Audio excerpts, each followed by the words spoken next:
Hello everyone, I'm glitching. So this is America's secret underground cheese bunkers. I got my Munster cheese cut here. Munster cheese is a combination of Colby and mozzarella. To me, it's delicious. Comes in a block. Cut it down. Oh, wonderful. Okay. I'm going to eat cheese, and we're going to enjoy this video from the Fat Electrician. That's his name, okay? I didn't say it. Do with the U.S. military, but it's so ridiculous I can't not talk about it. Sorry, we're going to adjust the speed because this likes to glitch a lot. It's already at 480. Okay. Okay, sorry. Back to the video. Today we're talking about America's strategic cheese reserve. Yeah, if you didn't know, the United States currently has over 500 underground cave warehouses spanning across 35 different states, the largest of which is underneath Springfield, Missouri, where America, as of August 2022, currently hoards 1.5 billion pounds of cheese. And just for the record, I realize I'm uploading this video very close to April Fool's Day. This is not an April Fool's joke. I am 100% serious. El Dorado is real, and Uncle Sam made it out of cheese. Look, El Dorado, the city of gold. And I know what you're thinking. Right now, you're like, wow, that's a cool little factoid. I can't wait to share that with my buddy at the bar one day. But no, this is going to infect your thoughts for the rest of your life. You're never going to see the world through the same lens ever again. I mean, for example, let's just say you're at home watching The Walking Dead. You're going to come to the realization there'd be way more fucking cheese in the apocalypse than that, okay? You're never going to be able to watch Mad Max again without thinking about cheese. You have to come to the terrifying realization that you live in a world where there is a greater than 0% chance that one of these underground cheese caves gets mistaken for a government facility and gets nuked in World War III, and we're gonna have to deal with a radioactive tsunami wave of nacho cheese. And this is real life. So I asked myself one question: how on earth did America get to this point? Because I know it didn't happen overnight. And what I found was the craziest real-world example of a butterfly effect that I have ever seen. And believe it or not, it all actually ties back in with last week's video of the ice cream ships of World War II. If you missed that, the super abbreviated version, basically the US government banned alcohol during Prohibition in the 1920s. Because of that, all the bars in America turned themselves into ice cream parlors to stay in business. Ice cream stepped up to fill the social void left by alcohol. If so facto, there was like 2 generations of Americans that treated ice cream like it was alcohol, socially speaking. As I'm sure you can imagine, this would drive up dairy consumption. Combine that with the fact that the 30s and 40s is when refrigeration would become readily accessible, meant that for the first time in human history there was such a demand for dairy products that farmers could exclusively become dairy farmers, meaning that this would be the birth of the entire dairy industry. And honestly, it worked out great.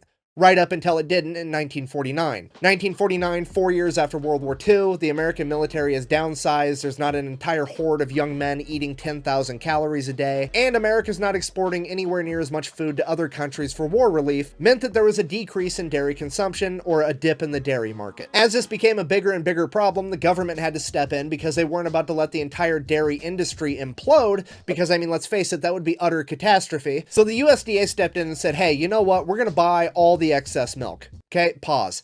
Thought experiment. You're a dairy farmer. You make all of your money by selling milk. And then suddenly, a couple years back, motherfuckers quit drinking milk, aka you made less money. Now the government has come out of left field and said, hey, we're gonna buy all of the milk. What do? You make more fucking milk. And that's exactly what happened. So just If they're buying my milk, I'm making as much milk as possible.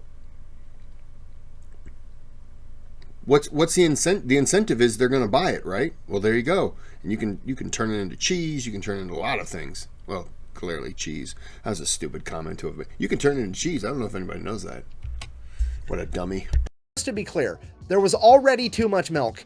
Now there's definitely gonna be too much milk. So naturally, all the milk starts flowing in. The government has absolutely no idea what to do with it, so they turn it into cheese, that way it doesn't expire. That part makes sense, but now what do you do with all the cheese? They have no clue, so they just throw it underneath a mountain, ignore it, and hope the problem goes away. But it doesn't go away because every single presidential administration through the 50s, the 60s, the 70s, they all continue to buy up excess milk to prop up the dairy industry, turn it into cheese, and stash it away in these caves. It literally turns into a giant political game of kick the can down the road because nobody wants to be the president that crashes the global economy by not buying enough milk while sitting on top of a mountain of cheese, which, understandable, I don't want to be that guy either. Then, fast forward to 1980, Ronald Reagan, aka the small government guy, gets elected, finds out that the US government is sitting on top of 500 million pounds of cheese and spending $1 million a day to refrigerate and store it, and he looks at this whole issue like a beaver looks at running water. Absolutely fucking not. We can't have it. So his administration goes about figuring out the cheapest way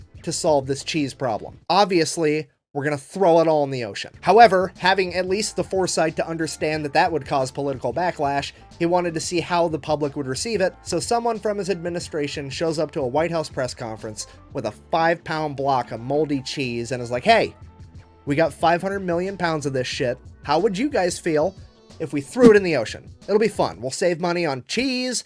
We're going to find out if blue whales are lactose intolerant. It's going to be a great science experiment. The public did not go for it. They kind of felt like, hey, I've paid taxes for the last 40 years. You've turned those taxes into cheese. I would at least like the cheese. So then the Reagan administration took the 55-gallon drums of cheese, cut it up into 5-pound blocks, packaged it, and spent the remainder of his administration funneling 300 million pounds of cheese into impoverished and elderly homes. And this is where we get the saying, government cheese, from. You're gonna end up eating a steady diet of government cheese and living in a van down by the river. The US government would then continue to give out government cheese until the 1990s when they seemingly ran out, because as of today, all 1.5 billion pounds of underground secret cheese in America is privately owned by corporations like Kraft and Velveeta. And this is the part where I wanted to end the video on a happy note of the government made a mistake, they fixed a mistake over 50 years, happy ending. Hooray. However, it didn't really make sense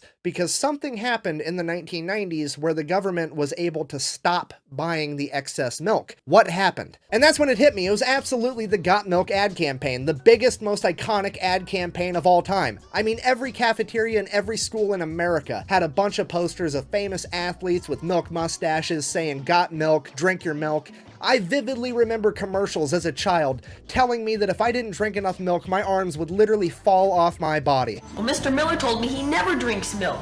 Look at him. Oh, that's not good. So I remember being told, I remember seeing commercials where for like, when I was a kid, because you're a kid, you eat cereal. So I'd eat cereal in front of the TV when I was Saturday morning, cartoons were on. And there would be a thing saying that this cereal, whatever it was always, there was Nerds cereal, the candy Nerds. I had that. I always liked the idea of it, but it was never as good. It was more bland. But they're all sugary, they're all sweet. They're not really what you'd think we should go for a kid. But, cereal's cereal. And it was always like, if you had whole milk, it's part of a complete diet. And looking back on it was like, oh, okay, so the whole milk is what makes it good. Everything, it's just basically, hey, if you take a giant bowl of sugar and you put a little bit of milk in there, you're good. But if you just eat the sugar as it is, it's not very good. I remember I remember the Got Milk, but when I was a kid, it was eat your cereal, but make sure you drink a good milk to make it complete and well balanced. I was a kid, I didn't care about that. Surely this is what inspired an entire generation of Americans to eat and drink more dairy products, right? I mean, yeah, probably, but looking back on it now as an adult, doesn't it seem just a little bit weird that it wasn't a particular company putting on all these ads? Like, if there wasn't one company profiting from selling all this milk, where was all the money coming from? I mean, it almost seems like the government launched a giant psychological operation, ad campaign, just so that they could offload milk so they wouldn't have to keep contributing to their mountain of cheese. Well, Oh my gosh, I never thought about that. I never saw an ad brought to you by Prairie Farms or the other milk labels. Yeah, it was just Got Milk and then it ended. Oh my goodness, I always thought, now clearly the dairy business was behind it. So maybe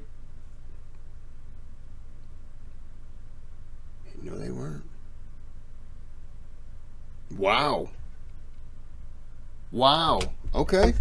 I'm going to take this off now because that's legit exactly what happened. In 1995, the U.S. government created a nonprofit organization known as Dairy Management Incorporated, and their entire job was to get the American people to eat and drink more dairy products. Literally a cabal of individuals plotting behind the scenes to get people to eat more cheese. It's the cheesiest conspiracy of all time, and I'm not even kidding. Anything that has ever been sold or marketed that involved way too much cheese on it, this company is behind. Okay, they're the reason that Taco Bell started selling steak quesadillas. They were behind the Got Milk ad campaign. In 2002, when Pizza Hut had the Summer of Cheese event where they put way too much cheese on all their pizzas, this is who was behind it. In 2010, when Domino's almost went out of business, they gave Domino's $12 million to stay in business and then gave them a bunch of cheese so that they could put extra cheese on all of their pizzas, and that was their entire proposition for staying in business. Hey, our pizzas have more cheese on them now, so they're good. It is absolutely insane. So I did it. I found the world's cheesiest conspiracy, but then I found leaked internal documents from DMI. And they are the funniest fucking thing I have ever read in my entire life. I'm gonna go ahead and read one for you now. It's a letter from Pizza Hut to DMI regarding a meeting they recently had. July 6, 1999. Dear Greta, we wanted to express our thanks once again for a wonderful meeting last week. We appreciate your team taking the time to share some very valuable information and creativity during our brainstorming session. Everyone is very excited about the presentation you gave regarding DMI's available resources and cheese industry insights. We look forward to working together to develop many cheese ideas we've discussed. We believe this is going to be a valuable partnership for both Pizza Hut and DMI. Let's sell more pizza and more cheese! Exclamation point. Thank you again for coming to Dallas. We look forward to talking to you soon about our partnership opportunities. Was DMI behind stuffed crust pizza? Because that's one of my favorite things. And I'm not mad at them if they did. Oh, it's in Rosemont, Illinois, too. Of course it is. We will call you next week to discuss the next steps. Sincerely, Derek, Lord of the Cheese, and Liskrin, Lady of the Cheese. Even they know that this is a fucking joke. Why is this such a joke? Well, because Dairy Management Incorporated, while it is a non-profit, they don't actually have to raise money for themselves like most non-profits do, because they're also a government checkoff program, which means every dairy farmer in America is legally required, whether they want to or not, to send this company money so that they can advertise on their behalf. And their annual budget is like $140 million a year, with their CEO and top level executives all making right around $1 million per year. Okay, if you're not picking up what I'm putting down, I'm trying to tell you there is a group of people in America getting paid $1 million to convince Americans that cheese is awesome. Okay, that's like trying to fucking explain to Stevie Wonder what nothing looks like and getting paid $1 million for it. He already fucking knows that, okay? It makes no goddamn sense. Cheese is so fucking good that it is the one thing on earth that if you were allergic to it, we're not going to say you have a cheese allergy. No, you're lactose intolerant. We're not going to say you're allergic because we all know you're going to eat that shit anyways because the consequences are worth it. Am I upset right now? A little bit. Is it because I'm jealous? Uh-huh. It's basically selling ass candles to dogs and getting paid $1 million for it. It is the most ridiculously easy job on the planet, and I'm so mad that it's not mine. Anyways, I guess if you made it this far in the Unhinged TED Talk, in conclusion, the US government banned alcohol in the 1920s. It set forth a ripple effect through time, and now some dude in 2023 has my dream job of making $1 million a year to convince people of some shit they already knew, and the US has 1.5 billion pounds of cheese hidden in an underground cave network. Fucking the more you know, I guess. Thanks for watching. Best way. Okay, that was crazy. Wow. Wow. Yeah, I remember the Got Milk ads. And now that he said it, I don't remember any actual company behind it. That does suck that dairy farmers have to contribute to that. I thought he was going to say they got $150 million from the government. That makes sense. But my cheese is good. Still have some. Okay. I'm going to end this here. That was good. That was really interesting. If you're not an American, you probably don't care, but everyone else, Americans, that's interesting. Okay, There's a thanks button on the channel. You can donate. You don't have to. Subscribe if you want to. Click the bell if you do.